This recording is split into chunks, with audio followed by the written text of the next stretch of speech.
Hey everyone, Mango7Roll here. How we doing today? Welcome to another episode of Epic 7, and today we're going to talk about whether or not you should summon for the two current rate up units, which are both Basar and Lidica.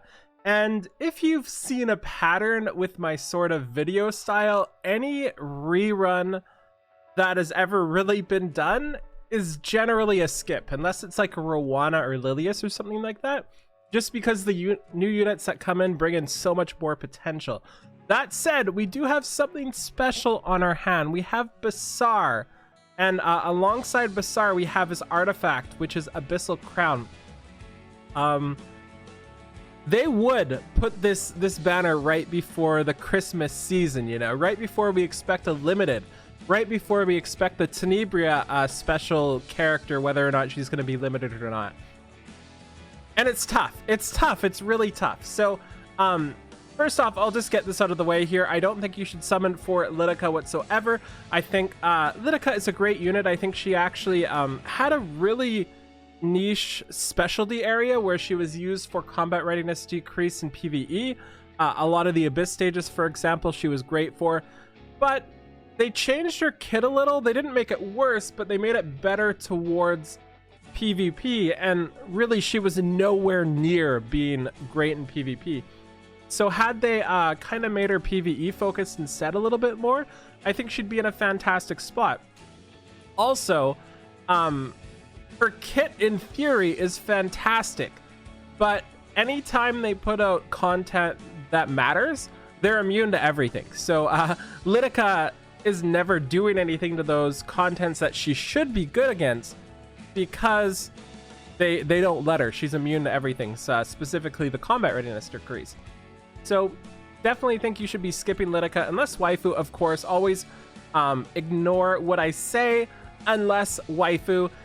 So Basar, a couple things I want to say about Basar here. First is he is nowhere near necessary. I've had Basar for a long time. I've used him kind of once during the Flan area, just because I had to use him to make Flan kind of useful and enable.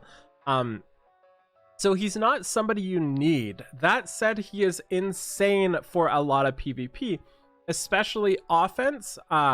He's just really insane for being able to use his burn and guarantee everything followed up with whatever you want. But the other problem is, if we take a look at his stats here, can we see his stats in here? I think his base speed. What's his base speed? I actually don't know his base speed. But one of the problems with Basar is he's a little slower than a lot of the other things. So once you get into the higher ranks, you're going to be outsped by the other people that are trying to do fast things. So that's something you really want to keep in mind. For a lot of people, like if you watch somebody with a bajillion speed Basar, they're just destroying everything. And yeah, they are, because their speed is so insane. It's like 112, right? 108, yeah.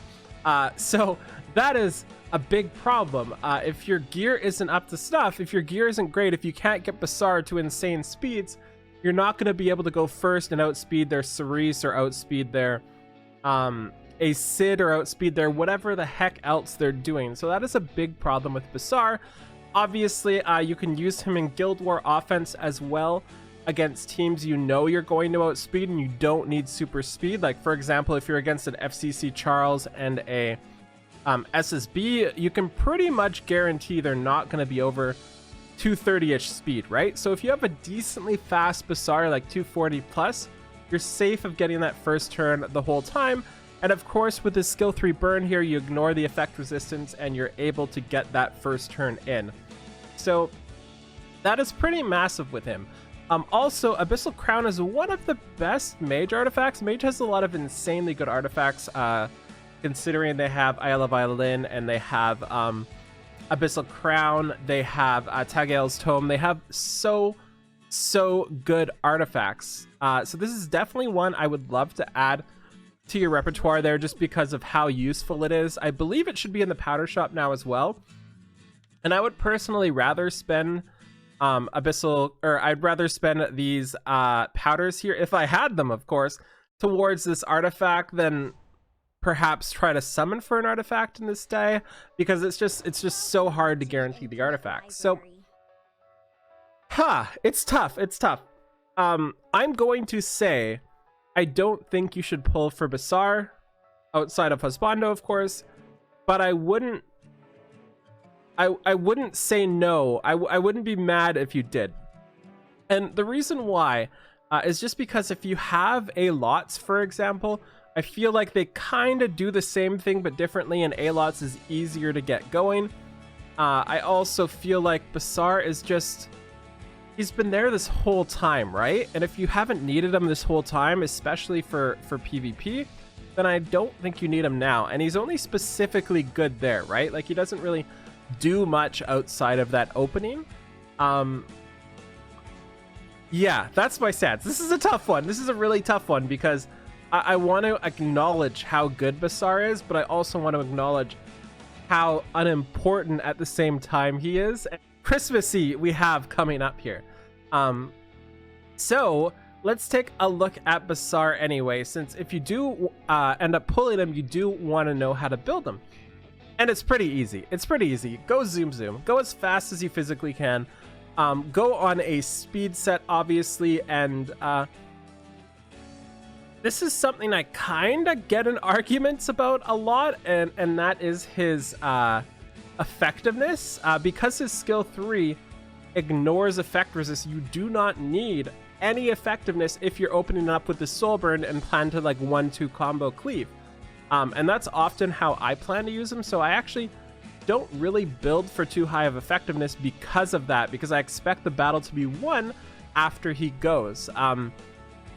So we'll show you two different kits here of what kind of gear it would look like, and I'm gonna give him my fastest gear I can give him. So I'm having trouble talking today. It's a hard day. Don't judge me. We're gonna give him the fastest gear I can give him right now, which I believe is on my A-Lots, or like a mix of A-Lots and somebody else. Yeah, so there's A-Lots there.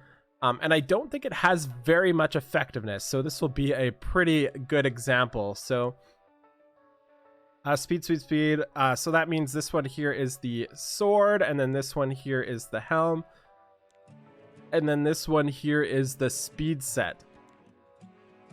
So this will go on to Lots. Okay, so this is my A-Lots' gear. I believe my A-Lots gets to 284 or something like that. So you can see, even with pretty good gear, we have 19 subs, 18 subs, 21 subs, 18 subs, 17, and then the 45. I'm still not really super zooming against a lot of the people that can reach these speeds easily, specifically anybody with like 124, 126 base speed or higher.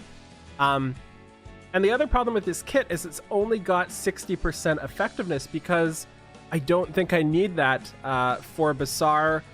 Although a lot of people super disagree, I'd rather have the tankiness on him instead. So another way to build him is just to get your effectiveness up with as much speed as you can. And this is still not really enough. 263, 125. You want more effectiveness than that usually, so I would still have to make it better. Okay, we're actually going to stop here. I'm not sure what else to say. I think I've covered most of the things in general, how you want to gear them, whether or not you should pull, and Lidica doing Lidica things on the side, which you absolutely shouldn't pull for her, IMO. Just be warned, if you do spend your bookmarks for Basar, that it's dangerous. It is very, very dangerous with Christmas coming. They're going to want to take your money, so they're...